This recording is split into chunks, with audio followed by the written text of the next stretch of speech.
Assalamualaikum warahmatullahi wabarakatuh. So today our group will be presenting a presentation, and this is about social psycholinguistics. So these are the members. So my name is Farah, and there is Penta, Eka, Sartika, and Yuni. Okay, let's get started. So what is social psycholinguistics? And here's the definition. So social psycholinguistics mostly discusses about the interpretation of language acquired through social and cultural aspects. It's how a language works in a society, and social psycholinguistics tends to use background knowledge and experience of an individual to comprehend the language. So basically here, the definition of social psycholinguistics membicarakan tentang bagaimana sebuah atau suatu bahasa itu diartikan, diinterpretasikan melalui aspek budaya dan sosial.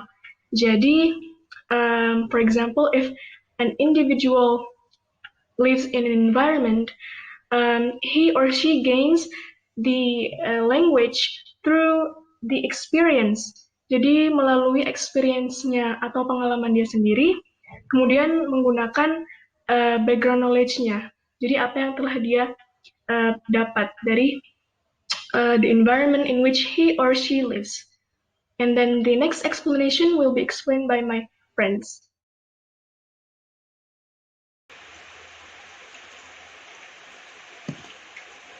And the next is the example of social psycholinguistics. The first example is according to the speech levels and the degree of comparison between Surabayan and Central Javanese.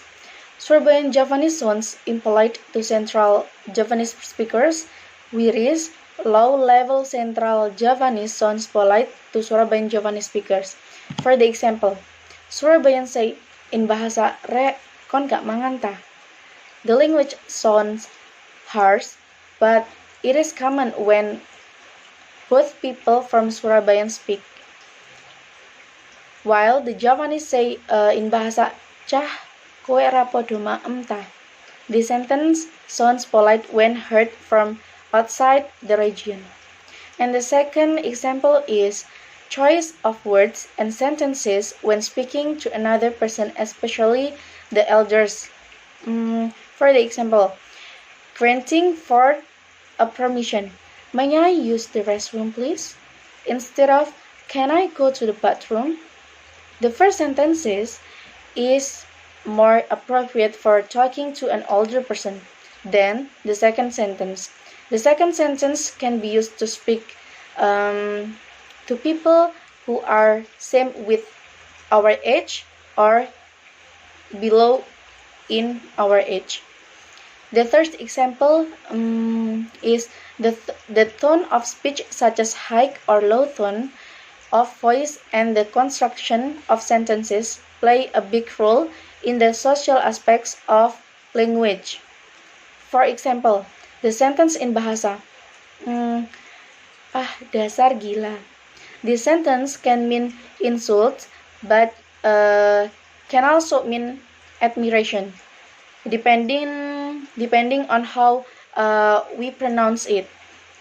If pronounced in a high tone, it means insult, but if it is pronounced in a flat tone, especially accompanied by shaking of his head, the sentence can mean admiration. Okay, now I'm going to explain about the next example of social psycholinguistics. If a person asks someone's identity against what language is used when speaking, the other person then describes his or her background and nationality, so that the person has an idea about the language used by the other person in his or her life. Next, a student that goes to an international school uses English as the first language to be spoken, but when he or she is at home, Bahasa Indonesia becomes the main language used. The last is summary. Socio-psycholinguistics address how we interpret and acquire knowledge in our social and cultural settings, and the background knowledge directly affects an individual's ability to comprehend a text. Okay, the next summary is the socio-psycholinguistic view of reading is to engage the reader in activities that require the reader to construct the meaning of the text through cues, background knowledge, and reading strategies. Okay, that's all from our group. I would like to finish up this presentation by saying thank you so much for your attention. Wassalamualaikum warahmatullahi wabarakatuh.